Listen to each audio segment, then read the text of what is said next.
नमस्कार साथियों, BPSC TRE 3.0 के लिए 2000 पीआईक्यूज प्लस श्रृंखला में आपका स्वागत है। आज की वीडियो में हम बीपीएससी टीआरई 1.0 में टीजीटी एसएसटी से टीजीटी सोशल साइंस से जो है कुल 160 प्रश्न पूछे गए थे। 40 प्रश्नों के सेट होते हैं, हिस्ट्री, ज्योग्राफी, इकोनॉमी, पॉलिटी के, जहां से हमने आपके लिए जो है महत्वपूर्ण पीआरटी से लेकर पीजीटी के लिए जीएस पार्ट सेकंड के लिए महत्वपूर्ण हमने 90 प्रश्नों को लिया है। ठीक है, और ये प्रश्न जो टीजीटी में 9-10 में पूछे गए थे, तो ये आपके 6 to 8 में भी इक्वली इंपॉर्टेंट हैं। और यहाँ पे जो सब्जेक्ट्स हैं आपके, वो हिस्ट्री से प्रश्न है, ज्योग्राफी से प्रश्न है, इकोनॉमी से प्रश्न है और पॉलिटी से प्रश्न है। इकोनॉमी से सिंपल प्रश्न है जो आपके नॉर्मल जीके जीएस में पूछा जाता है। और बात करें यहाँ पे, तो आप लोगों को कल वीडियो के माध्यम से सूचना दी गई थी कि कोर्ट का, पटना हाई कोर्ट का कुछ जो है स्टे ऑर्डर आया था बीपीएससी टीआरई परीक्षाओं की रिगार्डिंग, और वहाँ पे हमने आपको एक चीज़ बताया था, तो हम आप फिर से क्लियर कर दे रहे हैं। वो गेस्ट टीचर्स का मामला था।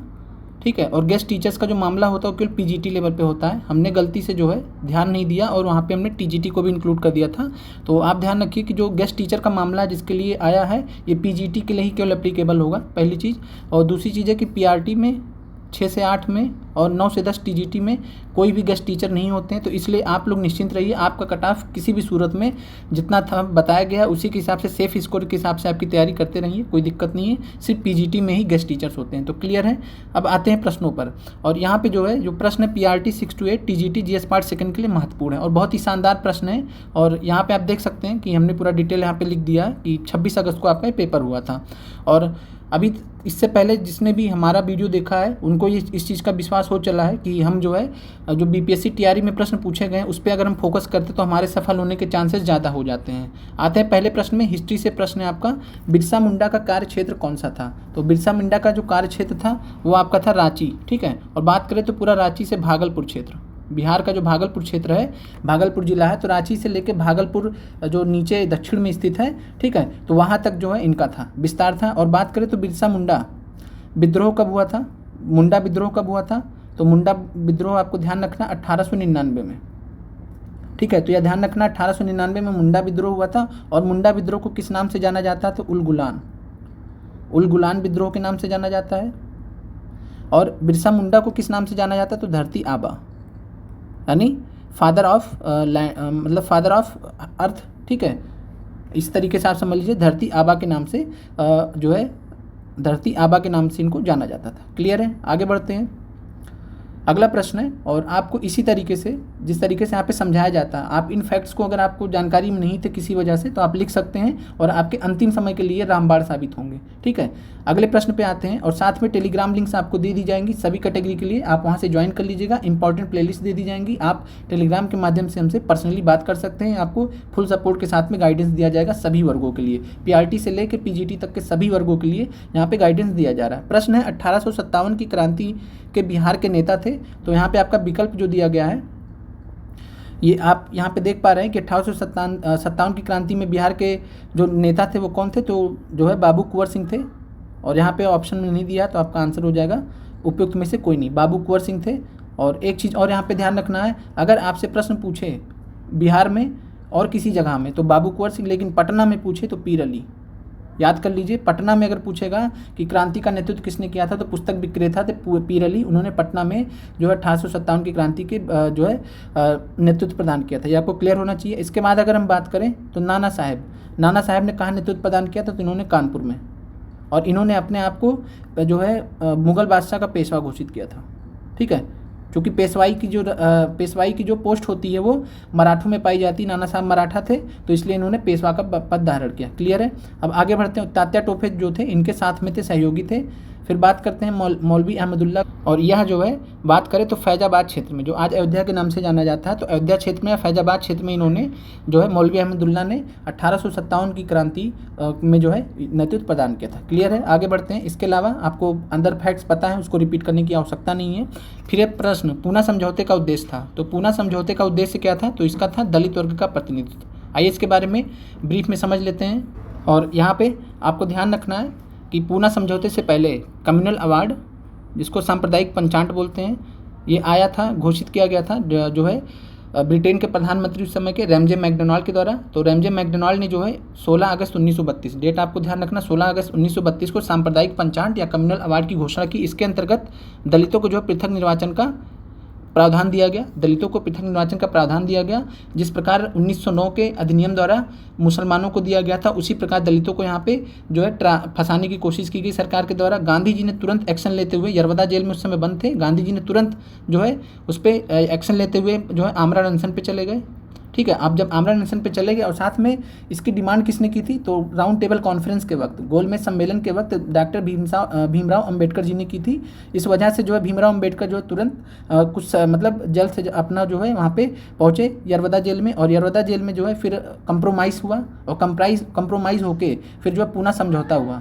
ठीक है, तो उस पूना समझौते का जो डेट था आपको ध्यान रखना है, 24 सितंबर 1932। 24 सितंबर 1932 को जो है दलित के प्रतिनिधियों के रूप में डॉक्टर भीमराव अंबेडकर ने पूना समझौते पर साइन किया, और हिंदू प्रतिनिधियों की तरफ से जो है डॉक्टर मदन मोहन मालवीय ने इस पर साइन किया। तो आपको क्लियर है, ये मदन मोहन मालवीय ने साइन किया, गांधी जी ने कोई साइन नहीं किया था, वो जेल में बंद थे। ठीक है, लेकिन जो बातचीत हुई थी एक हिसाब से गांधी जी के मध्यस्थता की वजह से हुई थी। तो ये आपको क्लियर है। तो यहाँ पे आपका आंसर है दलित वर्ग का प्रतिनिधित्व। प्रश्न आपको समझ में आ गया होगा, और ऐसे ही विश्लेषण से आपको जो सफलता मिल सकती है, तो इस चीज़ को आप समझें। और साथ में अगर आपको हमारा प्रयास अच्छा लग रहा है तो चैनल को ज़्यादा से ज़्यादा शेयर और सपोर्ट करें, जिससे हम जो है आपके लिए और भी ऐसे वीडियोज़ ला सकें। प्रश्न अगला, जंतर मंतर का निर्माण किसने किया था। तो यहाँ पे बात किया जाए तो यहाँ पे दिए गए विकल्प में से आपका नहीं है। ठीक है, तो आपका आंसर हो जाएगा उपयुक्त में से कोई नहीं। जंतर मंतर का जो निर्माण किया था वो राजा जयसिंह ने किया था, तो ध्यान रखना है, राजा जयसिंह ने। आगे बढ़ते हैं, और ये अपने समय के बहुत ही जो है प्रोग्रेसिव जो है राजा थे। आगे बढ़ते हैं, वंदे मातरम के रचनाकार थे। तो आपको पता है वंदे मातरम के रचनाकार बंकिम चंद्र चटर्जी थे। ठीक है, और इन्होंने जो है एक नॉवेल लिखा था, उपन्यास लिखा था, जिसका नाम था आनंद मठ। और आनंद मठ में इन्होंने जो है सन्यासी विद्रोह के बारे में बात की थी, और उसी आनंद मठ पुस्तक में इन्होंने वंदे मातरम का जो गीत था वहाँ से लिया गया था। ठीक है, तो आपको क्लियर है, सन्यासी विद्रोह का जिक्र किया था 1773 से 1800 के मध्य ये चला, और इसी का विद्रोह था। प्रश्न पूछा जाता है कि किस विद्रोह का उल्लेख बंकिम चंद्र चटर्जी के आनंद मठ में है। ठीक है, तो आपका आंसर हो जाता है सन्यासी विद्रोह। तो वंदे मातरम के रचनाकार आपको क्लियर हो गया। आगे बढ़ते हैं, वैंकूवर जाने के लिए कोमागाटा मारू जहाज किराए पर किसने लिया था। तो यहाँ पे दिए गए विकल्पों में कोई नहीं है, तो आपका आंसर उपयुक्त में से कोई नहीं। तो यहाँ पे इस प्रश्न की बात करें तो वैंकूवर जाने के लिए कोमागाटू मारू जहाज़, तो इसको आपको ध्यान रखना कि कोमागाटू मारू जहाज़ को जो है किसने किराए पर लिया था। तो इनका नाम था जो है बाबा गुरदित्त सिंह। बहुत महत्वपूर्ण आपके लिए, बाबा गुरदित्त सिंह। ठीक है, और इन्होंने जो है वैंकूवर कनाडा में पड़ता है, तो इन्होंने जो है भारतीयों को लेकर जा रहे थे, इस जापानी जहाज़ था, और यहाँ से 1914 की बात है। और जब ये पहुँचे वैंकूवर में कनाडा में, तो वहाँ पे जो है अंग्रेज़ सरकार की तरफ से जो है प्रेशर डाल के जो है कनाडा की सरकार को बोला गया कि आप उनको वहाँ पे रुकने मत दीजिए, वापस जाने दीजिए। और इस प्रकार जो वहाँ से जो है कनाडा की सरकार ने जो वैंकूवर पे गुरदित्त सिंह के उसमें जो है गए थे सब लोग, उनको वापस भेज दिया गया। और वापस कहाँ पे आया, तो बजबज बंदरगाह है कोलकाता में। ठीक है, तो बजबज बंदरगाह कलकत्ता में ये वापस आए, और वहाँ पे जो है पुलिस से झड़प हुई, और उसके बाद फिर जो है काफ़ी लोग इसमें मारे भी गए। तो ये आपको जो है प्रश्न समझ में आ गया होगा। गुरदित्त सिंह का आप नाम ध्यान रखिएगा। और इसके अलावा हम बात करें तो 376 लोग, कितने लोग थे, तो 376 लोग को लेके गए थे। और कब गए थे, तो 4 अप्रैल 1914। प्रश्न आपको समझ में आ गया होगा। आगे बढ़ते हैं, और इस प्रकार प्रश्नों का विश्लेषण करने से कई बार क्या होता है, डायरेक्टली प्रश्न नहीं आते हैं, तो आपके इनडायरेक्टली आपके आंसर हो जाते हैं। ठीक है, फिर है प्रश्न, महात्मा गांधी ने किस घटना को हिमालयी भूल कहा था। तो इस प्रश्न का आंसर आपका फाइनल आंसर की में भी गलत दिया गया है। कारण यही होता है कि कई बार ऑब्जेक्शन नहीं किया जाता तो बीपीएससी आंसर नहीं चेंज करता। ठीक है, तो उसके लिए परेशान नहीं होना है। तो महात्मा गांधी ने किस घटना को हिमालयन ब्लंडर कहा था या हिमालयी भूल कहा था, तो ये ध्यान रखिए, कहा था असहयोग आंदोलन को कहा गया था। ठीक है, इस प्रश्न को उतना सही से प्रस्तुत नहीं किया गया है। और यहाँ पे बात करें तो असहयोग आंदोलन को महात्मा गांधी ने हिमालयन भूल कहा था, हिमालयी ब्लंडर कहा था। कब कहा था, चौरी चौरा कांड के बाद। चौरी चौरा कांड जब हो गया तब उनको पछतावा हुआ, और उन्होंने जो है असहयोग आंदोलन को अपना एक हिमालयन ब्लंडर कहा, यानी बहुत भारी भूल कहा। तो ये आपको क्लियर है। तो चौरी चौरा कांड की वजह से असहयोग आंदोलन को कहा था, ना कि चौरी चौरा कांड को कहा था। ठीक है, लेकिन यहाँ पे प्रश्न के हिसाब से हम चौरी चौरा कांड आंसर मानेंगे। ठीक है, और कहा किसको था, तो असहयोग आंदोलन को, जो 1920 से 22 के मध्य चला था। चौरी चौरा कांड आपका 4 फरवरी 1922 को हुआ। इसके बाद जो है 12 फरवरी 1922 को गांधी जी ने असहयोग आंदोलन वापस ले लिया। डेट आपको क्लियर होनी चाहिए। आगे बढ़ते हैं, चटगांव शस्त्रागार पर हमले के दौरान कौन महिला क्रांतिकारी मारी गई थी? तो बहुत ही महत्वपूर्ण सवाल है और इसको हमने आपको जो मॉडर्न हिस्ट्री की क्लासेस हैं पीडीएफ में भी आपने देखा होगा, तो आपको ये मिल जाएगा। तो आपका सही आंसर प्रीतिलता वाडेकर। प्रीतिलता वाडेकर, ध्यान रखिएगा, चटगांव शस्त्रागार पर हमले के दौरान इनकी डेथ हो गई थी, ठीक है, गोली लगने की वजह से। और इसके अलावा बात करें तो जो है जो चटगांव शस्त्रागार रेड था, इसका नेतृत्व किसने किया था? तो सूरसेन ने। ध्यान रखिएगा, बहुत ही महान क्रांतिकारी रहे भारत के, सूरसेन ने किया था। और इसमें जो है प्रीतिलता वाडेकर, शांति घोष, कल्पना दत्त, ठीक है, ये सब जो है महिलाएं थी जो इसमें भाग भी ली थी। तो इन महिलाओं का नाम भी आपको ध्यान रखना है। और इस प्रश्न में जो है आपको यहाँ पे ध्यान रखना है, ठीक है, प्रीतिलता वाडेकर और कल्पना दत्त चटगांव शस्त्रागार से संबंधित थी, सूरसेन के साथ में थी, ठीक है, और सूरसेन को मास्टरदा कहते थे। सूरसेन के नेतृत्व में चटगांव शस्त्रागार जो है अंजाम दिया गया। और साथ में शांति घोष अलग है, ठीक है, तो शांति घोष और सुनीति चौधरी, दो नाम याद रखिएगा, शांति घोष और सुनीति चौधरी, ठीक है, स्कूली लड़कियां थी, स्कूल में पढ़ती थी 15 साल की उम्र में, ठीक है। इन्होंने क्या किया, जो है मजिस्ट्रेट था, अंग्रेज अधिकारी था, 1931 में जो है स्कूल फंक्शन के दौरान इसकी जो है गोली मार के हत्या कर दी। तो ये क्रांतिकारी थी, इनको भी जो है भारत के इतिहास में याद रखा जाता है। तो अब शांति घोष और सुनीति चौधरी क्रांतिकारी थी 1931 में, ठीक है, तो ध्यान रखिएगा ये अलग है। और साथ में अगर हम बात करें प्रीतिलता वाडेकर तो शहीद हो गई थी, छापा मारने गई थी, ठीक है। और उसके बाद कल्पना दत्त कौन थी? तो कल्पना दत्त जो महिला थी, ये जो है जब सूरसेन को गिरफ्तार किया गया तो सूरसेन को इनको भी साथ में गिरफ्तार किया गया। सूरसेन को मास्टरदा को फांसी दे दी गई, ठीक है। कल्पना दत्त को आजीवन कारावास दिया गया, ठीक है, आजीवन कारावास दिया गया। तो आपको ध्यान रखना है, चटगांव शस्त्रागार से ये जुड़ी हुई थी। आगे बढ़ते हैं, प्रश्न है अगला, इनमें से कौन क्रांतिकारी काकोरी ट्रेन कांड से संबंधित नहीं था? तो इसके बारे में आप जानते हैं, जो काकोरी ट्रेन कांड है उससे जो है प्रफुल्ल चाकी संबंधित नहीं है। और प्रफुल्ल चाकी के बारे में आप जानते हैं कि खुदीराम बोस के साथ में मिलकर इन्होंने मुजफ्फरपुर बम कांड को अंजाम दिया था, जिसके बारे में अनंत बार प्रश्न आ चुके हैं बीपीएससी में। मुजफ्फरपुर कांड को अंजाम दिया था जो है 1908 में, ठीक है। और इसके बारे में हम डिटेल में बात कर चुके हैं, तो यहाँ पे बात नहीं करते हैं। और बात करें अशफाकुल्ला खान, राम प्रसाद बिस्मिल, ठीक है।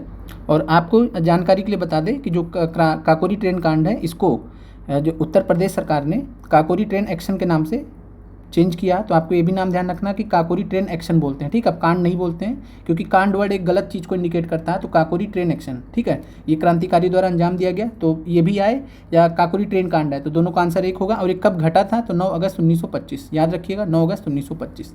अशफाकुल्ला खान और राम प्रसाद बिस्मिल ने इस जो है एक्शन को अंजाम दिया, ठीक है। और जो है इसके अलावा बात करें तो इसमें जो जुड़े कौन से थे? तो इसके अलावा जो है राजेंद्र लाहिड़ी, चंद्रशेखर आज़ाद, ठीक है, ये सब जो है इन्होंने सबने मिलकर अंजाम दिया था। आगे बढ़ते हैं, फिर 1 नवंबर 1913 का गदर का पहला अंक किस भाषा में प्रकाशित हुआ था? तो जो है आप उस पर जो है अगर जाएंगे कि वो पंजाबी थे, ठीक है, जो इसके जो इसके नेतृत्व करता थे लाला हरदयाल सोहन सिंह भाखना, वो पंजाबी थे, तो आप गुरुमुखी लगाएंगे, लेकिन यहाँ पे आपका आंसर गलत हो जाएगा, ठीक है। तो ध्यान रखना है कि 1913 को, जब 1 नवंबर 1913 को गदर का पहला अंक प्रकाशित किया गया तो उर्दू में प्रकाशित किया गया था, क्लियर है।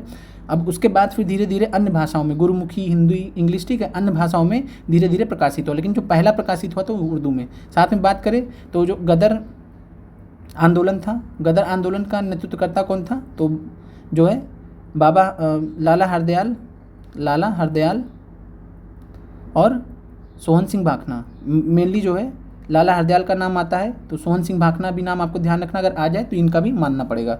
उसके बाद बात करें तो इनका जो है सेंटर कहाँ पे था? तो सैन फ्रांसिस्को यूएसए में, सैन फ्रांसिस्को यूएसए में। और आप जो कुछ समय से वीडियोस को देख रहे होंगे, आपका रिवीजन हो रहा होगा, बार बार चीज़ें रिपीट हो रही होंगी, तो आपको याद भी हो रहा होगा। तो इसी तरीके से हमें पढ़ा जाता है और इस प्रकार जीएस हमारे लिए आसान हो जाता है। आप लोग इस चीज़ को समझ रहे होंगे। अगला प्रश्न है पारिस्थितिकी खेती कि अब आपके जो है भूगोल के प्रश्न स्टार्ट होते हैं बहुत ही अच्छे। तो पारिस्थितिकी खेती की परंपरागत विधियों द्वारा नई पद्धतियों के विकास को किसके द्वारा प्रचलित किया गया है? तो यहाँ पे बात करें तो बीज बचाओ आंदोलन भी इस में जुड़ा हुआ है, नवदान्य भी जुड़ा हुआ है, तवा मत्स्य संघ भी जुड़ा हुआ है, ठीक है। तो आप जब बीज बचाओ आंदोलन की बात करें तो इसके नेतृत्व करता थे विजय जरदारी, ये ध्यान रखना आपको। और हो गया। इसके बाद अगर बात करें तो जो आपका नवदान्य आंदोलन है, ये जो है डॉक्टर वंदना शिवा ने जो है इसको लीड किया था।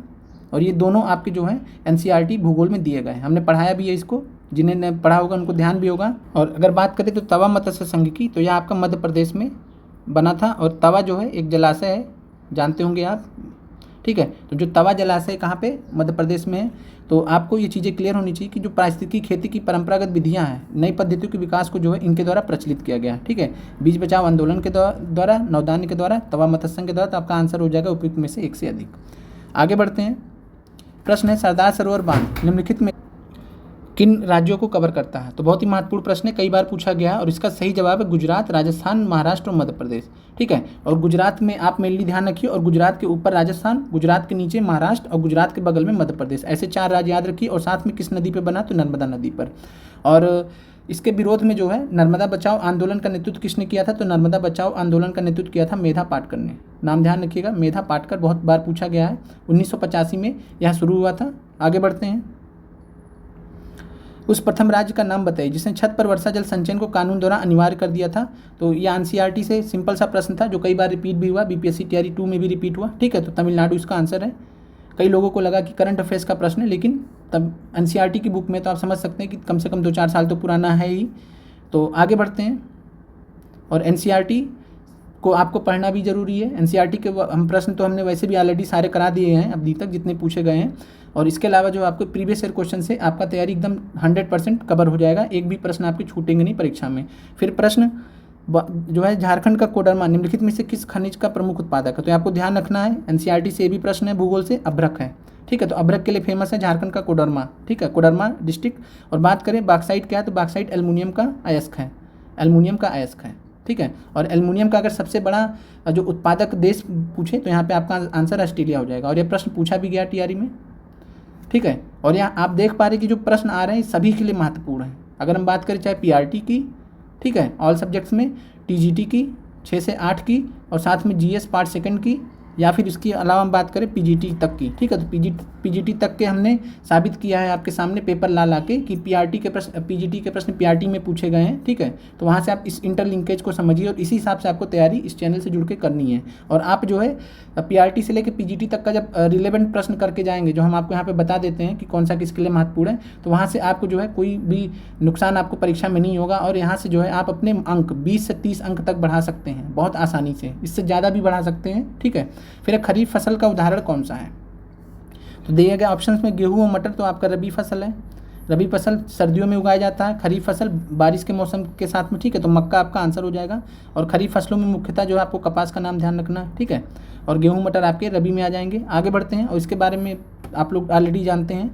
फिर बात करते हैं कौन सी फसल विकसित होने में लगभग 1 वर्ष का समय लेती है। तो दिए गए विकल्प में जो है यहाँ पे आपका आंसर नहीं है, ठीक है। तो आपका आंसर उपयुक्त में से कोई नहीं। तो यह जो प्रश्न आपका एनसीईआरटी से लिया गया है, और जो 1 वर्ष लगता है जिस फसल में, उसका नाम है गन्ना, ठीक है।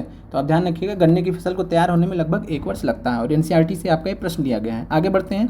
राष्ट्रीय राजमार्ग किसके द्वारा बिछाए, निर्मित एवं संचालित होते हैं। तो आपको पता भी होगा, national highways and authority of India. तो national highways authority of India, राष्ट्रीय राजमार्ग प्राधिकरण भारत, ठीक है। तो ये आपको ध्यान रखना है, आपका जो है ये राष्ट्रीय राजमार्ग इन्हीं के द्वारा संचालित होते हैं, नेशनल हाईवेज इन्हीं के द्वारा संचालित होते हैं, ठीक है। आगे बढ़ते हैं। और आप जो टोल प्लाजा वगैरह पे गए होंगे कभी भी हाईवेज पे, तो आपने देखा होगा NHAI का बोर्ड भी लगा होता है, ठीक है। तो और इसके अलावा बॉर्डर रोड ऑर्गेनाइजेशन क्या करता है, तो जो आपके सीमावर्ती राज्यों में, जो आप सीमावर्ती देशों के साथ में, जैसे चीन के साथ में, ठीक है, भूटान के साथ में, नेपाल के साथ में, तो यहाँ पे जो पहाड़ी क्षेत्रों में जो आपके जितने भी रोड्स बनाए जाते हैं, वो आपके बॉर्डर रोड ऑर्गेनाइजेशन के द्वारा बनाए जाते हैं। इनसे प्रश्न पूछा गया था। इसकी स्थापना कब हुई थी, तो ये 1960 में हुई थी। अटल टनल, फेमस अटल टनल किसने बनाया, तो बॉर्डर रोड ऑर्गेनाइजेशन ने। तो ये आपको क्लियर होना चाहिए। आगे बढ़ते हैं। और CPW आपको पता ही है इनका काम। फिर आगे हैं, जलोढ़ मिट्टी को उसकी आयु के आधार पर वर्गीकृत किया जाता है। नई जलोढ़ मिट्टी को क्या नाम दिया गया है, तो आप जानते हैं कि नई जलोढ़ मिट्टी को हम कहते हैं खादर, और ये सबसे ज़्यादा उपजाऊ होती है, ठीक है। और बात करें पुरानी को हम क्या बोलते हैं, तो पुरानी जो है जलोढ़ मिट्टी को हम बांगड़ कहते हैं। और इसमें कंकड़ पाए जाते हैं, कंकड़ पाए जाते हैं, और ये मोटे कण होते हैं, ठीक है, मोटे कण होते हैं। तो कंकड़ किस में पाए जाते हैं, बांगड़ में। और खादर में जो है बारीक बारीक कण होते हैं, ठीक है। क्लियर आपको। आगे बढ़ते हैं। और अगर हम बात करें खादर की, तो खादर जो हर साल नदियों के द्वारा जो है लाया जाता है, और बांगड़ जो है मुकाबले पुरानी होती है, ये आपको पता है। अगले प्रश्न पे आते हैं। निम्नलिखित में से कौन सी मिट्टी कपास उगाने के लिए आदर्श है, पता है आपको, काली मिट्टी, ठीक है। ब्लैक सॉइल बोलते हैं इसको, रेगुर मृदा भी बोलते हैं, रेगुर मृदा। एक नाम और आपको बता देते हैं, चेरनोजम।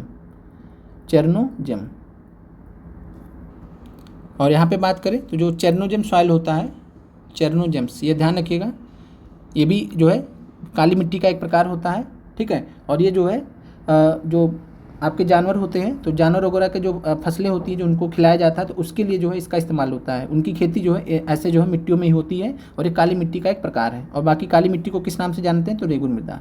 और काली मिट्टी का भारत में निर्माण कैसे हुआ है, तो दक्कन ट्रैप इसके लिए फेमस है, ठीक है। तो दक्कन ट्रैप में जो है काली मिट्टी सबसे ज़्यादा पाई जाती है, काली मिट्टी क्षेत्र इसी में पाई जाती है। और बात करें तो कपास का जो है सबसे बड़ा राज्य कौन सा है उत्पादन में, कपास का उत्पादन में, तो गुजरात सबसे बड़ा भारत का राज्य है, तो ये आपको ध्यान रखना है। और इसके अलावा जो है काली मिट्टी मुख्यतः कहाँ पाई जाती है, तो गुजरात के सौराष्ट्र क्षेत्र में, ठीक है। जो गुजरात का दक्षिण में क्षेत्र है, सौराष्ट्र, महाराष्ट्र, कर्नाटक, मुख्यतः यहीं पे पाई जाती है। इसके अलावा कुछ अगल बगल के क्षेत्रों में पाई जाती है, लेकिन मुख्यतः यहीं पे पाई जाती है। क्लियर है आपको। आगे बढ़ते हैं। और जलोढ़ मिट्टी की बात करें तो जो भारत के जो है मैदान है, great plains of India, Ganga के मैदान, ब्रह्मपुत्र के मैदान, सिंधु नदी के मैदान, ये सब में जो है जलोढ़ मिट्टी पाई जाती है। आगे बढ़ते हैं। भारत के किस स्थान पर सर्वाधिक वर्षा होती है, तो इस प्रश्न का आंसर आपको देख के ही पता चल रहा है, मौसिनराम। फिर आगे बढ़ते हैं। और आपको पता है मौसिनराम कहाँ पे स्थित है, तो यहाँ मेघालय में स्थित है, ठीक है, मेघालय में स्थित है। आगे बढ़ते हैं। और मेघालय की बात करें तो मेघालय जो है आपको पता है उत्तर पूर्व का एक राज्य है। आगे बढ़ते हैं। अगला प्रश्न है, बहुत ही महत्वपूर्ण प्रश्न है, और आगे जो भी पूरा वीडियो देखेगा अच्छे से, आज उसका बहुत ज़बरदस्त रिवीजन होने वाला है, ठीक है। और यहाँ पे आपको इतने अच्छे अच्छे प्रश्न मिलेंगे कि आपका मन खुश हो जाने वाला है, ठीक है।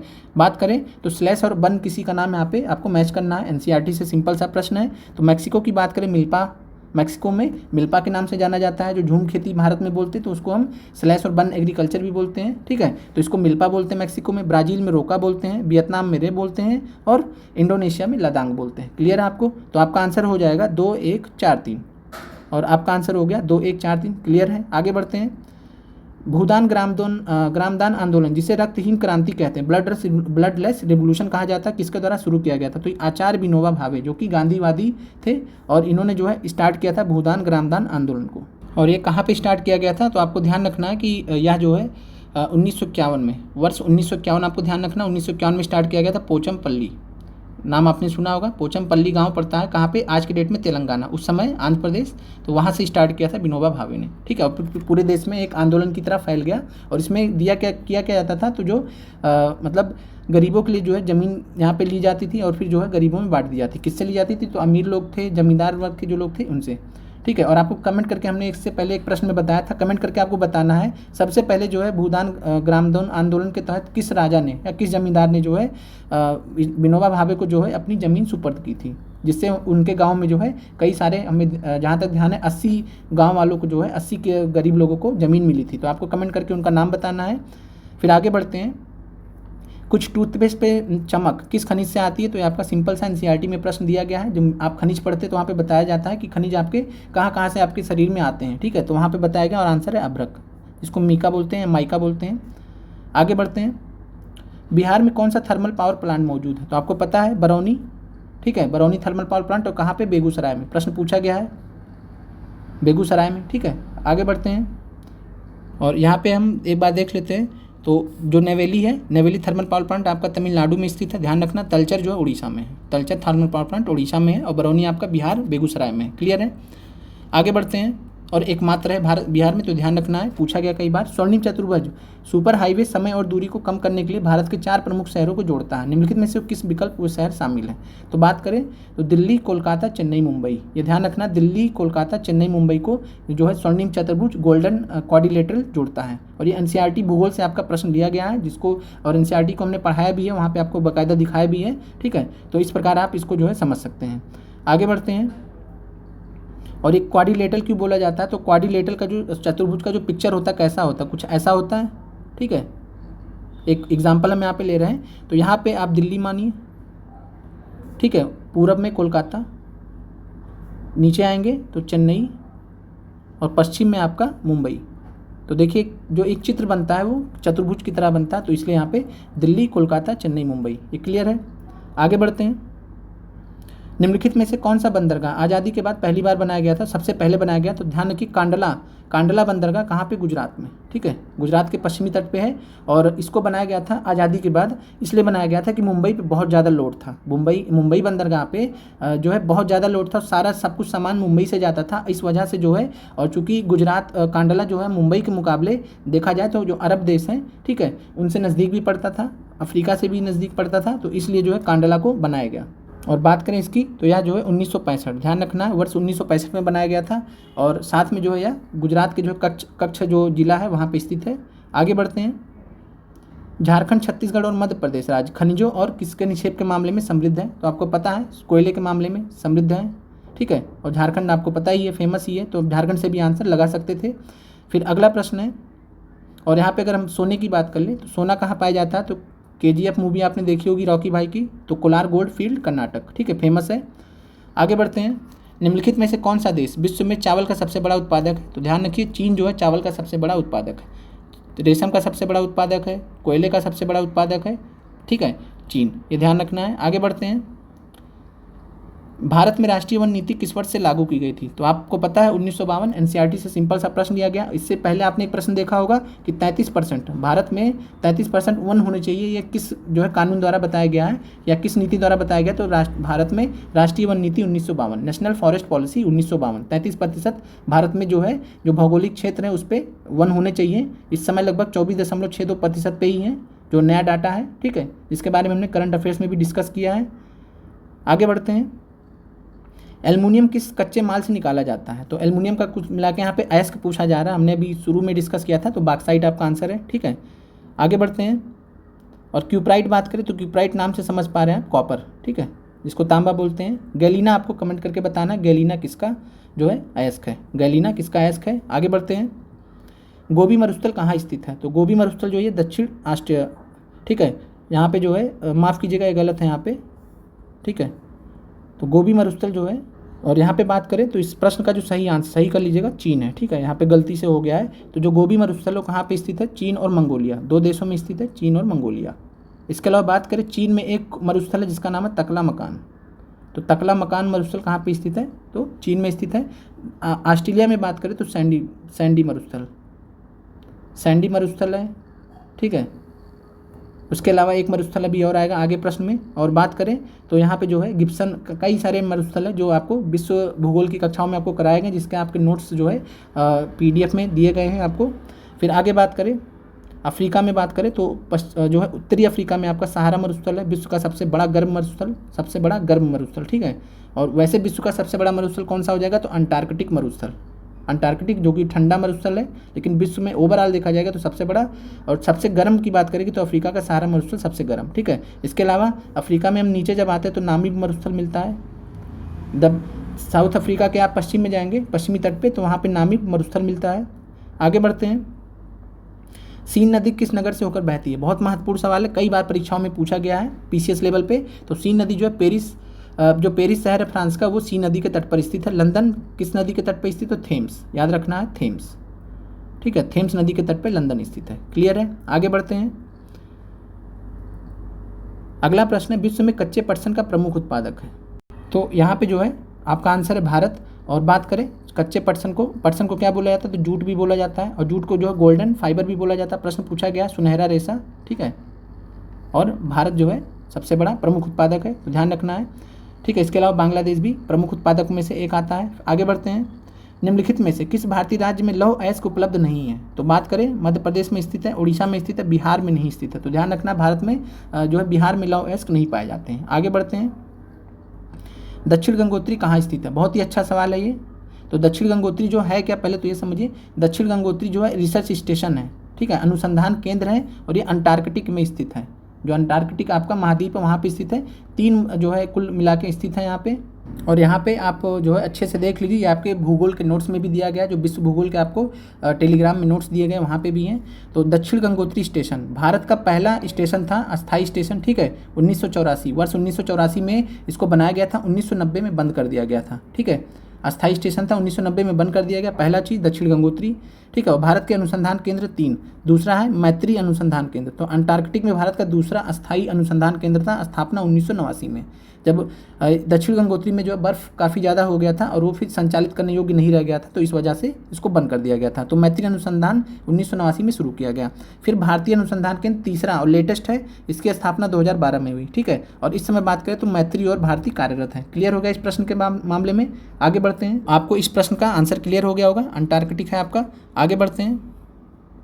दक्षिण अमेरिका की सबसे लंबी नदी है, तो दक्षिण अमेरिका की सबसे लंबी नदी के आप जानते हैं अमेजन का है। और अमेजन का जो बात करें तो ये जो है मतलब इसका अगर क्षेत्रफल के हिसाब से देखा जाए, ठीक है, क्षेत्रफल के हिसाब से देखा जाए तो विश्व की सबसे बड़ी नदी है। तो सबसे बड़ी नदी की जब बात पूछेगा क्षेत्रफल के हिसाब से सबसे बड़ी, ठीक है, जब सबसे बड़ा का बात आता है तो क्षेत्रफल देखते हैं, तो सबसे बड़ी नदी है क्षेत्रफल के हिसाब से अमेजन नदी, ठीक है। और इसका जो है क्या नाम है, इसके अलावा बात करें तो विश्व की सबसे लंबी नदी है नील नदी, ठीक है। लेकिन दक्षिण अमेरिका में बात करें तो अमेजन नदी सबसे लंबी नदी है। क्लियर है आपको। आगे बढ़ते हैं। और फिर मिसिसिपी नदी है, ये आपका जो है अमेरिका यूएसए की सबसे लंबी नदी है, ठीक है। और इसके साथ में जो है मिसौरी नदी भी जानी जाती है। और यह फेमस है बर्ड फुट डेल्टा के लिए, ठीक है। पक्षी के पंजे के आकार का जो डेल्टा होता है बर्ड फुट डेल्टा, उसके लिए फेमस है। इसके अलावा जो नील नदी है तो ये आपका चापाकार डेल्टा के लिए फेमस है। चापाकार जैसे कि इंडस ब्रह्मपुत्र, ठीक है, माफ़ कीजिएगा, गंगा ब्रह्मपुत्र जो डेल्टा है वो चापाकार है, उसी प्रकार नील भी चापाकार है, ठीक है। आगे बढ़ते हैं। और हमने भूगोल का आप PDF जरूर जाके जो है फाइल्स में जाके डाउनलोड कर लीजिएगा, सातों महाद्वीप का बहुत अच्छे वहाँ पे नोट्स आपको यहाँ से दिए गए, कोई भी प्रश्न आपका गलत नहीं हो सकता, ठीक है। और यहाँ पे एक बात करें तो यहाँ पे तो हमने बात किया कि जो है रिसर्च स्टेशंस की, ठीक है, अनुसंधान केंद्र की। अब अगर आपसे पूछे कि भारत का पहला जो है करंट का भी प्रश्न है, जो है रिसर्च स्टेशन, भारत का पहला रिसर्च स्टेशन आपका आर्कटिक में क्या नाम है उसका, जो भेजा गया आर्कटिक के लिए, तो आर्कटिक के लिए जो भारत का पहला रिसर्च स्टेशन है इसका नाम है हिमाद्री। तो ध्यान रखिएगा, आगे प्रश्न पूछ सकता है कि जो है आर्कटिक में भारत का पहला रिसर्च स्टेशन कौन सा, तो आंसर होना चाहिए हिमाद्री, ठीक है, हिमाद्री। क्लियर है आपको। आगे बढ़ते हैं। भारत का अधिकतम गेहूं उत्पादक राज्य कौन सा, तो आपको पता है उत्तर प्रदेश। और किस मामलों में आगे है, तो गन्ने में सबसे आगे है, ठीक है। बीच में महाराष्ट्र हुआ था लेकिन वापस से उत्तर प्रदेश ने रिटेन कर लिया, तो ध्यान रखना है। इसके अलावा आलू, ठीक है, 3 चीज़, गन्ना, आलू, गेहूं में उत्तर प्रदेश सबसे आगे है। क्लियर है। आगे बात करें जूट की, तो जूट में पश्चिम बंगाल आगे है, चावल में पश्चिम बंगाल आगे है, ठीक है। क्लियर है आपको। आगे बढ़ते हैं। रियो पृथ्वी शिखर सम्मेलन 1992 के एजेंडा 21 में निहित है। तो यहाँ पे बात करें तो पर्यावरण संरक्षण की बात की गई, वैश्विक सतत विकास, ठीक है। ये जो सम्मेलन था इसमें जो है सबसे पहली बार मतलब जो आपका सस्टेनेबल डेवलपमेंट का कॉन्सेप्ट है, सतत विकास की जो अवधारणा है उसको इस एजेंडे में शामिल किया गया था, ठीक है। तो आपका जो आंसर है विश्व शांति भी इसमें था, तो आपका आंसर उपयुक्त में से 1 से अधिक। और ये कहाँ पे हुआ था, तो रियो डी जनेरियो, इसीलिए इसका नाम रियो रखा गया है, ठीक है। और पृथ्वी शिखर सम्मेलन अर्थ समिट बोला जाता है, 1992 में हुआ। एजेंडा 21 इसी से संबंधित है, 1000 बार प्रश्न आ चुके हैं, ठीक है। और ये रियो डी जनेरियो नामक जो शहर है कहाँ पे स्थित है, तो ब्राज़ील में। आगे बढ़ते हैं। और यहाँ जो है पहला ऐसा कार्यक्रम था जहाँ से जो है पर्यावरण संरक्षण से रिलेटेड जो है कोई ज़बरदस्त काम हुआ था, फिर वहाँ से जो है आज तक चलता आ रहा है। तो वहाँ पे जब इतिहास की जब हम बात करते हैं तो ये सबसे महत्वपूर्ण हमारे लिए होता है, इसीलिए यहाँ से हज़ारों बार प्रश्न पूछे गए हैं। आगे बढ़ते हैं। विश्व का सबसे अधिकतम कोयला उत्पादक देश कौन सा, तो चीन है, ध्यान रखना है, ठीक है। इसके अलावा बात करें कॉफ़ी की, गन्ने की, तो आपका आंसर हो जाएगा ब्राज़ील, ठीक है, विश्व में। आगे बढ़ते हैं। भारत में सबसे पुराना तेल भंडार कहाँ पे है, और यहाँ पे बात करें तो दिए गए विकल्पों में से आपका आंसर नहीं है। और भारत का सबसे पुराना तेल का भंडार कहाँ पे है, तो आपको ध्यान रखना है डिगबोई असम। इसको जो है ऑयल सिटी ऑफ असम भी कहा जाता है, ठीक है। तो तेल शहर कहा जाता है असम का, ऑयल सिटी ऑफ असम कहा जाता है, तो ये असम में स्थित है। और 1866 में, ध्यान रखना ये भी प्रश्न पूछा गया, 1866 में पहली बार जो है यहाँ पे तेल का कुआं खोदा गया था, तो ये भी आपको याद रखना है। और डिगबोई जो है असम में भारत का सबसे पुराना तेल का भंडार है। फिर बात करें बॉम्बे हाई महाराष्ट्र की, तो इससे रिलेटेड भी आपका जो है प्रश्न आया था। और इसकी बात करें तो 1976 में खोज हुई थी, 1976 से यहाँ पे कार्य स्टार्ट हुआ था। और ये इसका लोकेशन आपसे जो है BPSC TRE में पूछा गया था। तो मुंबई हाई कहाँ पे स्थित है, तो मुंबई से पश्चिम में जब हम अरब सागर में जाते हैं, ठीक है, तो अरब सागर पड़ता है, आपका पता है आपको। अरब सागर में जो है 160 किलोमीटर पश्चिम में, ठीक है, मुंबई से 160 किलोमीटर पश्चिम, तो ये आपसे पूछा गया था 160 किलोमीटर, ठीक है। तो 160 किलोमीटर दूर स्थित है, ये आपको ध्यान रखना है। इसके अलावा अंकलेश्वर जो है गुजरात में स्थित है, नौगांव गुजरात, ठीक है, ये आपको ध्यान रखना है। आगे बढ़ते हैं। विश्व में एल्युमिनियम का सबसे बड़ा उत्पादक है, तो आपको पता है दिए गए विकल्पों में से कोई नहीं, क्योंकि ऑस्ट्रेलिया हमारा आंसर है। ठीक है, बॉक्साइट का आपको पता है, जब बॉक्साइट का ऑस्ट्रेलिया तो एल्युमिनियम का भी ऑस्ट्रेलिया हो जाएगा, है ना। तो इस तरीके से आपको इसका आंसर निकालना था। फिर आगे बढ़ते हैं, मानव विकास रिपोर्ट किस संगठन द्वारा प्रकाशित की जाती है, तो इसका आंसर है UNDP, United Nations Development Programme. ठीक है, संयुक्त विकास जो है विकास कार्यक्रम, संयुक्त राष्ट्र विकास कार्यक्रम यूएनडीपी द्वारा जो हर वर्ष लाया जाता है। और जो लेटेस्ट रिपोर्ट है 2023 के हिसाब से, ठीक है, उसको और आपको कमेंट करके माध्यम से बताना है। करंट अफेयर्स का हॉट प्रश्न है कि 2023 का जो लेटेस्ट रिपोर्ट है उसके हिसाब से यूएनडीपी का जो रिपोर्ट है, मानव विकास रिपोर्ट, भारत को किस स्थान पर रखा गया। ठीक है, भारत को किस स्थान पर रखा गया आपको कमेंट करके बताना है। आगे बढ़ते हैं, अर्थव्यवस्था में तृतीय श्रेणी का उद्योग क्या कहलाता है, तो तृतीय श्रेणी का उद्योग टर्सरी जो सेक्टर होता है हम उसको सेवा क्षेत्र बोलते हैं, सर्विस सेक्टर बोलते हैं। क्लियर है आपको। कृषि उद्योग को हम प्राइमरी या प्राथमिक बोलते हैं। और उत्पादन क्षेत्र जो होता है, जो फैक्ट्री वगैरह में, तो ये आपका द्वितीय क्षेत्र में आता है। क्लियर है, सिंपल एनसीईआरटी से प्रश्न है। आगे बढ़ते हैं, भारत में राष्ट्रीय उपभोक्ता दिवस कब मनाया जाता है, बहुत ही महत्वपूर्ण सवाल है, 24 दिसंबर को। ठीक है, याद रखना, पूछा गया इसलिए महत्वपूर्ण है। ठीक है, नेशनल कंज्यूमर्स डे 24 दिसंबर को। आगे बढ़ते हैं, अपने नागरिकों को सरकार से उसके कार्यों के बारे में सवाल करने का अधिकार करने के लिए कौन सा अधिनियम पारित किया गया था, तो आपको पता है कि राइट टू इन्फॉर्मेशन के तहत जो है हम सरकार से सवाल कर सकते हैं, एक प्रक्रिया होती है उसी के तहत। और आरटीआई आपको बताना है कमेंट करके कि आरटीआई को भारत में कब लागू किया गया था। ठीक है, राइट टू इन्फॉर्मेशन कब लागू किया गया था। और इसके अलावा यहाँ पे आरटीई है, तो आरटीई में फ़र्क क्या है, राइट टू एजुकेशन ही है। ठीक है, तो ये 1 अप्रैल 2010 को इसको लागू किया गया था आरटीई को। आगे बढ़ते हैं, भारत में काली क्रांति किससे संबंधित है, तो बहुत महत्वपूर्ण सवाल है, कच्चा तेल उत्पादन से। जो पेट्रोलियम होता है, कच्चा तेल, ठीक है, जो क्रूड ऑयल होता है उसके उत्पादन से संबंधित है काली क्रांति। महत्वपूर्ण सवाल है। आगे बढ़ते हैं, भारत में नकदी फसल कौन सी नहीं है, तो नकदी फसल की बात करें तो मूंगफली आता है, जूट आता है, गन्ना आता है, कपास आता है, लेकिन जौ नहीं है। ठीक है, जौ नहीं है, जौ नकदी फसल नहीं, कैश क्रॉप नहीं है, तो आपको ध्यान रखना है। इसके अलावा बागानी जो है फसलें होती हैं, बागानी फसलें, चाय कॉफ़ी बागानी फसलों में आती, प्लांटेशन क्रॉप्स में आती हैं। ठीक है, तो क्लियर है आपको, चाय कॉफ़ी।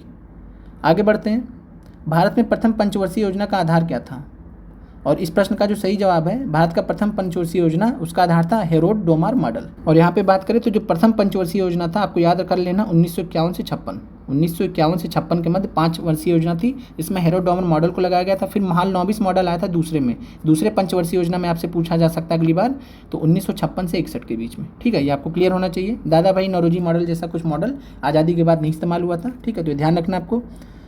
फिर बात करते हैं नीति आयोग अस्तित्व में कब आया, तो जब भाजपा सरकार 2014 में आई थी, तो उसके बाद जो है योजना आयोग था, भारत का योजना आयोग था। और योजना आयोग जो है भारत सरकार का थिंक टैंक था, उसकी जगह पे जो है नाम बदल के, काम लगभग वही रहे, तो नाम बदल के जो है उसको नीति आयोग कर दिया गया। ठीक है, और नीति आयोग का जो फुल फॉर्म है national institution for transforming India, national institution for transforming India नीति। ठीक है, NITI, national institution for transforming India के नाम से 1 जनवरी 2015 को अस्तित्व में आया था। महत्वपूर्ण सवाल है। और आपसे जो है योजना आयोग के बारे में पूछा जा सकता है, तो योजना आयोग कब अस्तित्व में आया, तो आपको ध्यान रखना 15 मार्च 1950।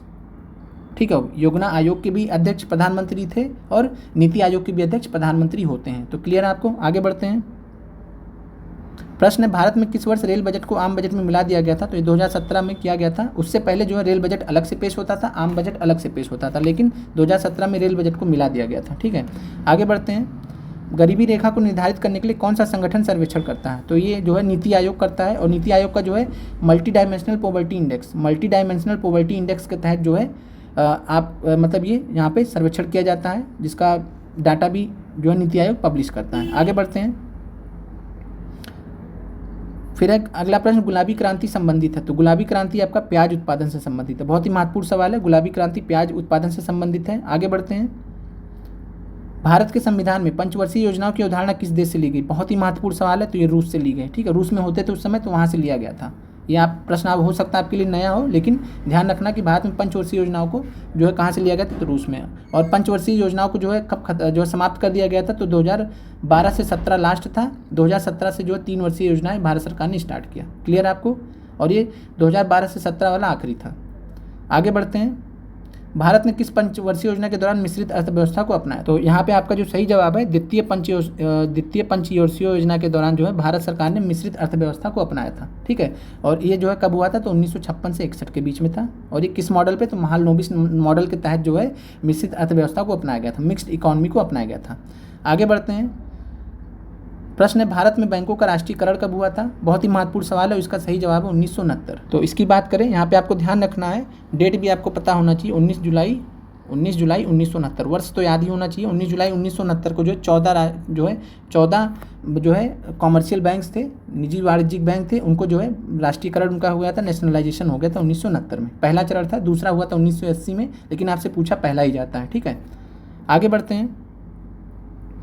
प्रश्न है, अब पॉलिटी के प्रश्न आएंगे, बहुत ही महत्वपूर्ण सवाल है, और यहाँ पे पीआरटी के लिए तो सभी महत्वपूर्ण हैं अभी तक जो देखे गए। बाकी जीएस पार्ट सेकंड के जो अभ्यर्थी हैं उनके लिए यह महत्वपूर्ण नहीं है, लेकिन अगर आपका पॉलिटी सब्जेक्ट है तो आपके लिए बिल्कुल महत्वपूर्ण है। प्रश्न है आपका, भारत के संविधान की प्रस्तावना किस देश से ली गई है? तो आपको पता है भारत के संविधान की प्रस्तावना जो है यूएसए से ली गई है। ठीक है, यूनाइटेड स्टेट्स ऑफ अमेरिका से ली गई है।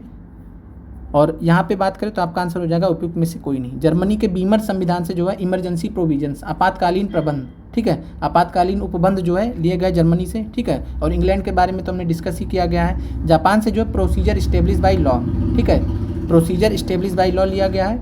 और आपको जो है पॉलिटी का नोट्स दिया गया है, पीडीएफ दिया गया है, उसमें जो है ये सब चीज़ें दी भी गई हैं और हमने प्रश्नों के माध्यम से डिस्कस भी किया है। आगे बढ़ते हैं। क्यों लोकतंत्र सरकार का एक बेहतर प्रारूप है? तो लोकतंत्र, डेमोक्रेसी जिसमें हम जी रहे हैं, ठीक है, तो लोकतंत्र अधिक उत्तरदायी, सही बात है। लोकतंत्र में जो नेता होते हैं, प्रधानमंत्री तक जो है भारत की जनता के प्रति उत्तरदायी होते हैं। ठीक है, फिर इसमें निर्णय लेने की विशिष्टता है, बहुत सही बात है। निर्णय लेने की विशिष्टता क्यों है? क्योंकि यहाँ पे जो है लोकसभा, राज्यसभा, ठीक है, मिलकर आपस में कानून बनाते हैं, फिर उन कानून को जो है वहाँ से निर्णय लिया जाता है, फिर सरकार उसमें फैसले लेती है। ठीक है, तो एक बहुत जटिल प्रक्रिया है, लेकिन उसमें एक विशिष्टता भी है। ठीक है, तो निर्णय लेने की विशिष्टता भी है। फिर यहाँ मतभेद और संघर्ष का निपटारा करता है, तो टाइम टेकिंग प्रोसेस होता है। लोकतंत्र में कानून बनाने की जो प्रक्रिया होती है जो है समय लेता है, लेकिन उसमें मतभेद सुलझा लिए जाते हैं, संघर्ष का निपटारा हो जाता है। ठीक है, जैसे आपने देखा होगा जो किसान कानून थे, किसानों का आंदोलन लंबा चला, उसके बाद सरकार ने फलस्वरूप उसको वापस लिया, तो ये जो है डेमोक्रेसी में ही संभव है। तो आपका आंसर हो जाएगा उपयुक्त में से एक से अधिक। ठीक है, और आप थोड़ा सा रिलेट करके जो है आप समझेंगे तो बहुत आसानी से डी ऑप्शन तक पहुंच जाएंगे। उपयुक्त में से एक से अधिक ऑप्शन आपको अपनी तरफ आकर्षित करता है ऐसे प्रश्नों में। ठीक है, आगे बढ़ते हैं। राष्ट्रपति अपने अधिकारों का निस्तारण किसकी सलाह से करता है? तो इसका सही जवाब है मंत्रिपरिषद। ठीक है, और इसके अलावा बात करें तो जो है राष्ट्रपति के अंतर्गत जो है राष्ट्रपति में जो है भारत के संघ की जो कार्यपालक शक्ति होती है, एग्जीक्यूटिव पावर्स होती हैं, वो अनुच्छेद 53 के तहत राष्ट्रपति में निहित होती है। ठीक है, और इसके बारे में हम डिटेल में जो है पॉलिटी की क्लासेस में देख लेंगे, कोई दिक्कत वाली बात नहीं। बाकी आपने पढ़ा भी होगा इसके बारे में। और भारतीय सेना का कमांडर इन चीफ भी कौन होता है? तो राष्ट्रपति होता है। ठीक है, राष्ट्रपति होता है। आगे बढ़ते हैं।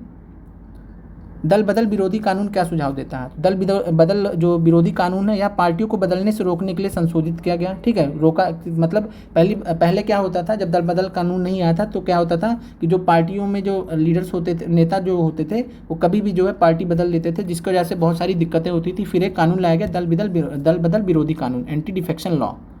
ठीक है, एंटी डिफेक्शन लॉ, और इसके तहत कानून बनाए गए। ठीक है, और यह जो है पार्टियों को बदलने से रोकने के लिए संशोधित करता है। तो क्लियर है आपको? आगे बढ़ते हैं। और यहाँ पे एक फैक्ट आपको ये भी ध्यान रखना कि 52वें संविधान संशोधन, ठीक है, 52वें संविधान संशोधन अधिनियम से, ठीक है, तो आपको ध्यान रखना है 52वें संविधान संशोधन अधिनियम से जो है दल बदल विरोधी कानून जो है लाया गया था, और इसके तहत जो है आपका जो अनुसूची होती है तो उसमें 10वीं अनुसूची जोड़ी गई थी। ठीक है, 12 अनुसूची कुल होती हैं, तो जो 10वीं अनुसूची है वो किससे संबंधित है? तो दल बदल विरोधी कानून से। संविधान की जो 12 अनुसूचियाँ हैं, 10वीं अनुसूची आपकी संबंधित है जो है दल बदल विरोधी कानून से। और ये 52वें संविधान संशोधन अधिनियम 1985 के तहत इसको लाया गया था। तो वर्ष भी आपको ध्यान रखना है। आगे बढ़ते हैं। किसका कथन है? लोकतांत्रिक सरकार जनता की है, जनता के लिए एवं जनता के द्वारा है। तो आपको पता है कि फेमस कोट जो है अमेरिका के सबसे महानतम राष्ट्रपति अब्राहम लिंकन के द्वारा बताया गया। ठीक है, आपको पता भी है। तो आगे बढ़ते हैं। फिर एडम स्मिथ जो है, तो एडम स्मिथ का आपके बारे में जानते हैं, बहुत ही मतलब विश्व के सबसे अग्रणी और सबसे पुराने जो है आर्थिक एक्सपर्ट रहे हैं। ठीक है, इकोनॉमिस्ट रहे हैं, तो आपको ध्यान रखना है। और इसके अलावा बात करें जेएस मिल की, तो जेएस मिल आपके लिए उतने महत्वपूर्ण नहीं है। आगे बढ़ते हैं। शिक्षा का अधिकार, RTE, ठीक है। राइट टू एजुकेशन जो 1 अप्रैल 2010 को प्रभावी हुआ था कि वो किस मौलिक अधिकार के अंतर्गत आता है? बहुत ही अच्छा प्रश्न है। तो यह स्वतंत्रता का अधिकार के अंतर्गत आता है। स्वतंत्रता के अधिकार आपसे अनुच्छेद 19 में है, ठीक है। 19 के बाद 20 में है, 20 के बाद 21 में है, 21 के बाद 21A में है। तो जो 21A अनुच्छेद है आपका, वो आपका जो है शिक्षा का अधिकार वहाँ पे दिया गया है, आपने पढ़ा भी होगा। और 22वां आपका जो है, तो कुल मिला के 5 अनुच्छेद हैं। स्वतंत्रता के अधिकार के अंतर्गत जो है आपके 5 अनुच्छेद है, 19, 20, 21। 21A आपका जो है शिक्षा के अधिकार से संबंधित है और 22 आपका, ठीक है। तो आपको ध्यान रखना है। आगे बढ़ते हैं। और सांस्कृतिक और शैक्षणिक अधिकार, ठीक है, ये आपको माइनॉरिटीज़ को दिए गए हैं, अल्पसंख्यकों को दिए गए हैं अनुच्छेद 29 और 30 में, ठीक है। आगे बढ़ते हैं। किस संविधान संशोधन अधिनियम द्वारा संविधान में मौलिक कर्तव्य 1976 में निहित हुए थे? तो आपको पता है 42वां संविधान संशोधन, जिसे मिनी कॉन्स्टिट्यूशन ऑफ इंडिया भी बोला जाता है। इतने ज़बरदस्त इसमें जो है संविधान संशोधन हुए थे, ठीक है। सबसे फेमस संविधान संशोधन जो हुए इसी में ही हुए हैं। तो मौलिक कर्तव्य 1976 द्वारा 42वें संविधान संशोधन द्वारा ऐड किए गए थे। और यहाँ पे आपको ध्यान रखना है, क्या ध्यान रखना है कि जो 42वां संविधान संशोधन अधिनियम था 1976, ठीक है। इसके अलावा स्वर्ण सिंह समिति बहुत फेमस है।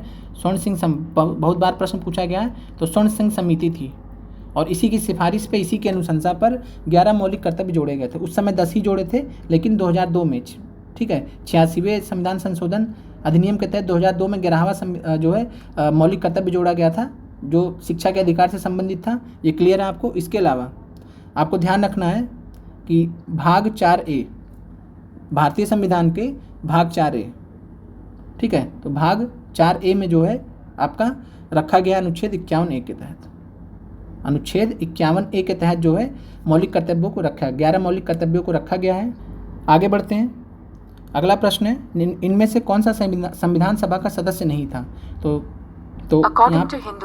यहाँ पे अगर हम बात करें तो संविधान सभा का जो सदस्य नहीं था, तो शरद चंद्र बोस की बात करें तो ये जो है जब सुभाष चंद्र बोस जी के बड़े भाई थे, ये थे संविधान सभा के सदस्य। सरोजिनी नायडू जी भी थी, मौलाना अब्दुल कलाम आज़ाद भी थे। क्लियर है?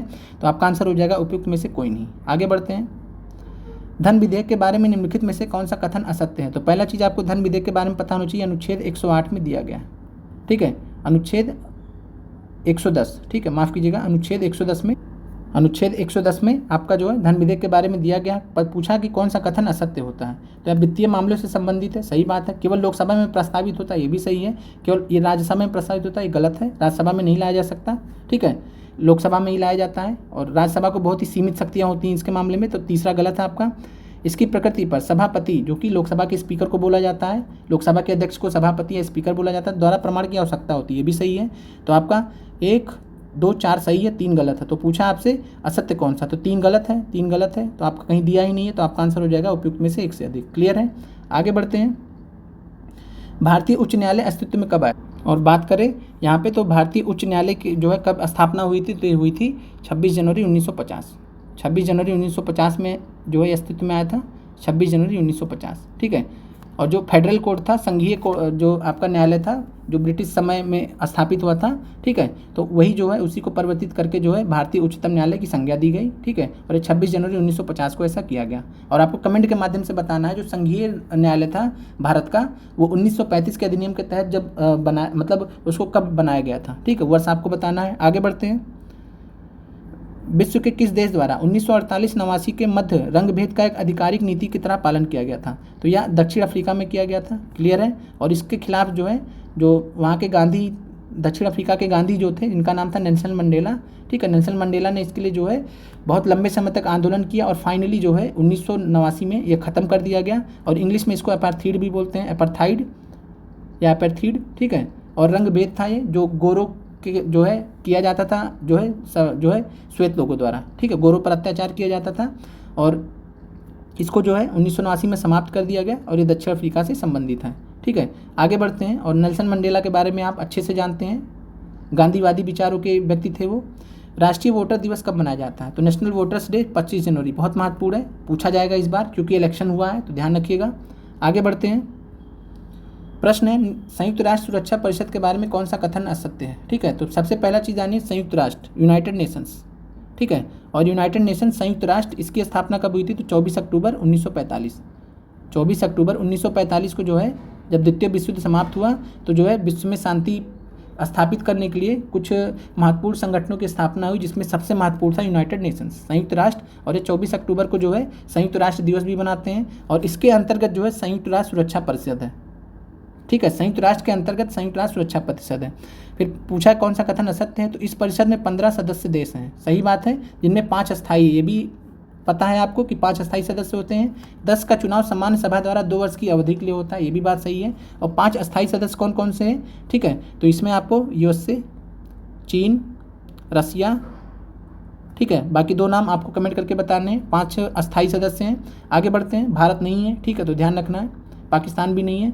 फिर अब प्रत्येक अस्थायी सदस्य के पास वीटो शक्ति होती है, बात सही है। होता क्या, मान लीजिए भारत पहुंचा संयुक्त राष्ट्र सुरक्षा परिषद में, यूनाइटेड नेशन सिक्योरिटी काउंसिल में पहुंचा, उसने बोला कि जो है पाकिस्तान में मान लीजिए कोई आतंकवादी संगठन है, तो भारत ने वहाँ पे बोला कि आप जो है इनके खिलाफ प्रस्ताव लाइए, इनके ऊपर एक्ट कीजिए। तो चीन के पास, चूंकि चीन भी परमानेंट सदस्य है, अस्थायी सदस्य, तो चीन क्या करता है, हर बार वो वीटो शक्ति लगा देता है। तो वीटो शक्ति जिसका भी लग जाएगा, किसी का भी लग जाएगा, तो जो प्रस्ताव होगा वो पास नहीं हो पाएगा किसी भी सूरत में, ठीक है। तो चाइना ये मतलब हरकत करता है भारत के खिलाफ। आगे बढ़ते हैं, IMF एवं विश्व बैंक इसकी निधिकरण एजेंसियाँ, तो ये बात गलत है, ठीक है, तो IMF और विश्व बैंक इसकी निधिकरण एजेंसियाँ नहीं है, ठीक है, तो ये आपका आंसर गलत था, तो आंसर सी हो जाएगा। आगे बढ़ते हैं,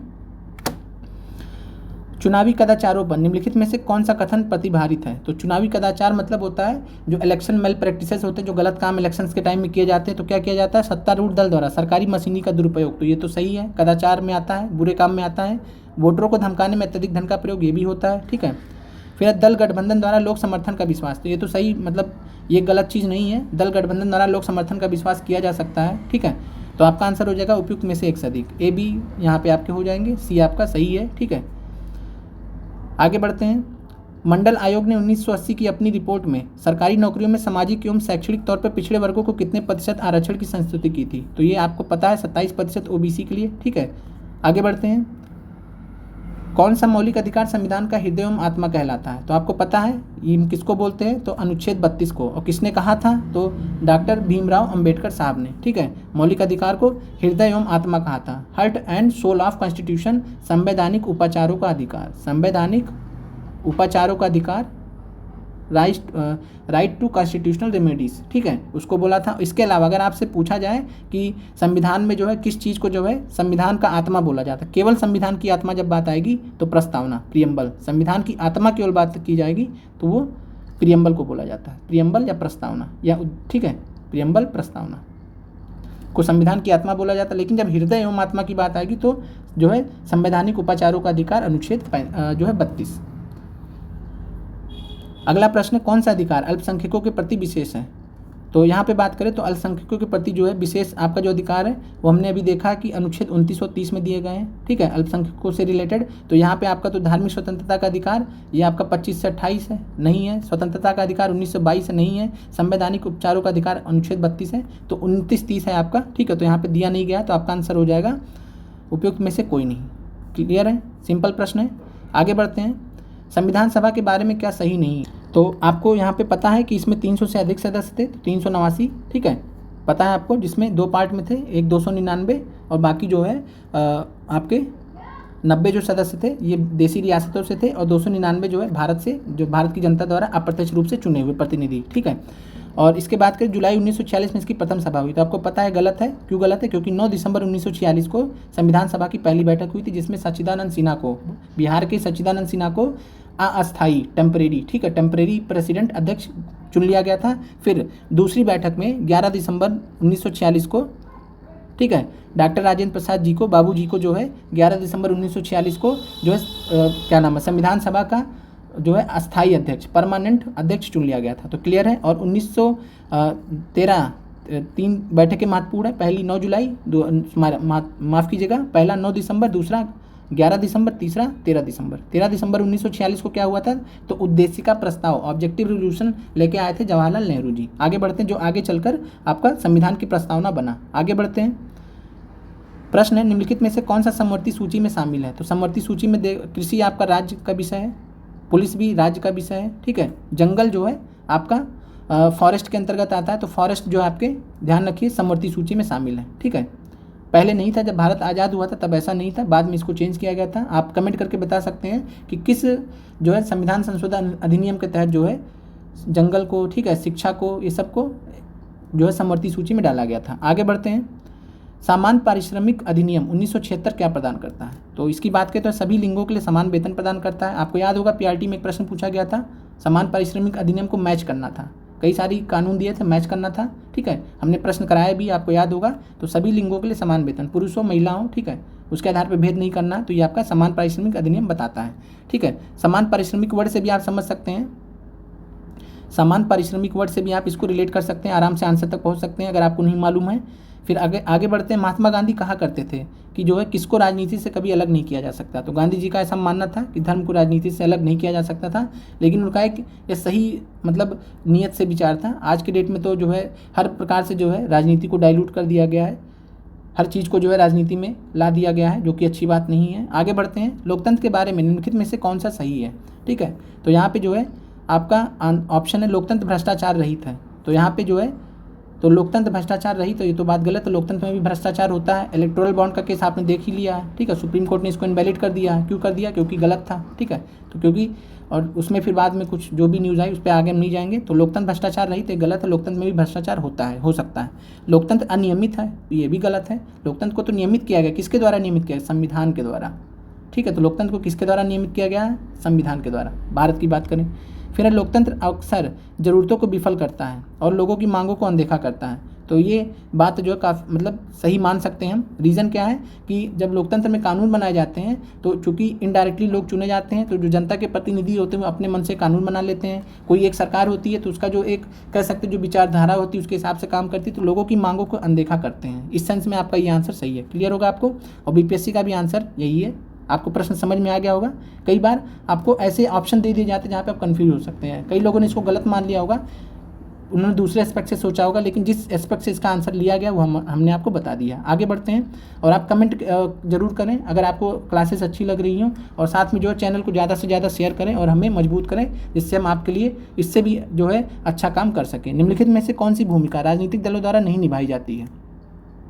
तो वो देश के लिए कानून बनाते हैं। एक पार्टी दूसरी को सरकार बनाने में सहयोग करती है, उनके विचार और मत एक समान हो सकते हैं सभी मुद्दों पर। तो ये तो गलत है, सभी मुद्दों पर विचार और मत समान कैसे हो सकते हैं? ठीक है, तो और राजनीतिक दलों की बात करें तो जो है राजनीतिक दलों का योगदान होता है कानून बनाने में, तो ये तो सही मान सकते हैं। एक पार्टी दूसरी को सरकार बनाने में सहयोग करती है, कोई ज़रूरी नहीं है, ठीक है, तो ये जो है नहीं निभाया जाता है। कोई ये नहीं कि कोई भूमिका है कि बस यही करना है, ठीक है। जब वो प्रॉपर गठबंधन होगा, एक आपस में कंसेंसस होगा, सहमति होगा, तभी ऐसा हो सकता है। बार बार तो नहीं होगा ना कि मतलब जहाँ सरकार गिरी बस सब पहुँचे हुए हैं बनाने के लिए, ऐसे नहीं होता है, ठीक है। तो ये आपका ये भी आंसर गलत है, बी सी गलत है, तो आंसर आपका डी है। आगे बढ़ते हैं। एक राज्य पार्टी बनने के लिए एक पार्टी को राज्य विधानसभा के चुनाव में कुल वोटों का कम से कम कितना सुरक्षित करना पड़ेगा? तो इसका आंसर 8%। पिछले वीडियो में हमने ध्यान नहीं था हमने आपसे बोला भी था कि हमें जहाँ तक ध्यान है 6% है, वहाँ 4% दिया गया था, तो हमने 6% बोला था, तो उसको सही कर लीजिएगा। और ये आपका है 8%, ठीक है। तो 8% आपको जो है मतलब यहाँ पर होना चाहिए राज्य पार्टी बनने के लिए। फिर है जब केंद्र और राज्य सरकारों से शक्ति लेकर स्थानीय सरकार को दे दी जाती है तो इसे क्या कहा जाता है? तो इसे कहा जाता है विकेंद्रीकरण, ठीक है, डिसेंट्रलाइजेशन। और भारत में बात करें तो विकेंद्रीकरण डिसेंट्रलाइजेशन के तहत पंचायती राज्यों को लाया गया है, और पंचायती राज की जो व्यवस्था है सबसे पहले जो है राजस्थान के नागौर जिलों में आई थी, राजस्थान के नागौर जिले में जो है आई थी, तो ध्यान रखना है, ठीक है। बाकी डिटेल में हम आगे बात करेंगे क्लासेस में। फिर भारत के संविधान का कौन सा अनुच्छेद भारतीय निर्वाचन आयोग से संबंधित है? तो इलेक्शंस चल रहे हैं, पूछा जा सकता है, तो 324, ठीक है। आगे बढ़ते हैं।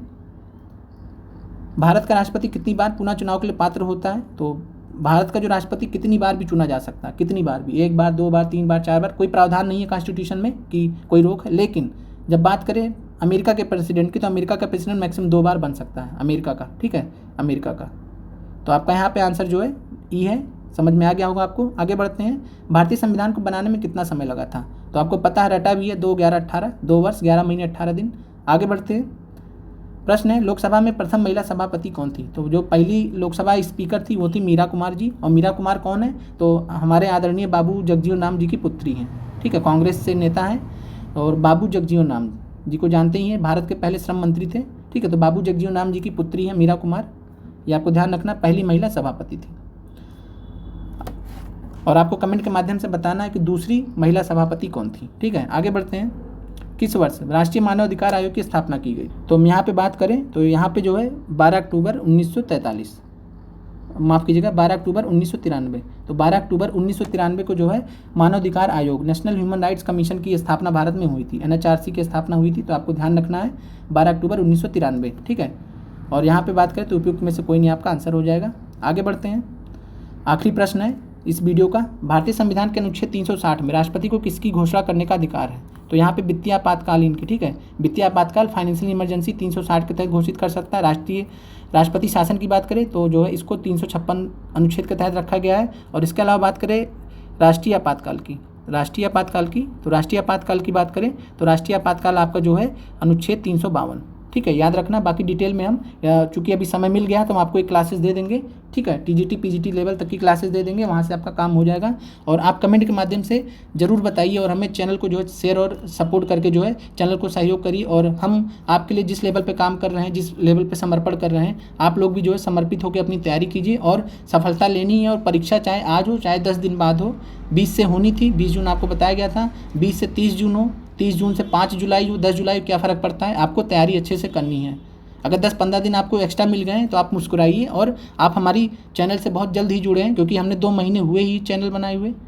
आज के वीडियो में हमारे 2 महीने हो चुके हैं चैनल को। ठीक है, तो हमारी जो है सेकंड मंथ कह सकते हैं, हमारी जो भी है एनिवर्सरी टाइप की, तो ये भी है। और 2 महीने में हमने आपके लिए इस लेवल पे काम किया है और आप में से ज़्यादातर सदस्य हमसे जल्दी ही जुड़े हैं। तो कमेंट करके ज़रूर बताइए आपको क्लास कैसी लगी, और हम ऐसे ही वीडियोस आपके लिए लाते रहेंगे और आपको PIQs के माध्यम से ही सफल बना देंगे। ठीक है, और मिलते हैं अगले वीडियो में। आप लोग का बहुत बहुत धन्यवाद। जय हिंद साथियों।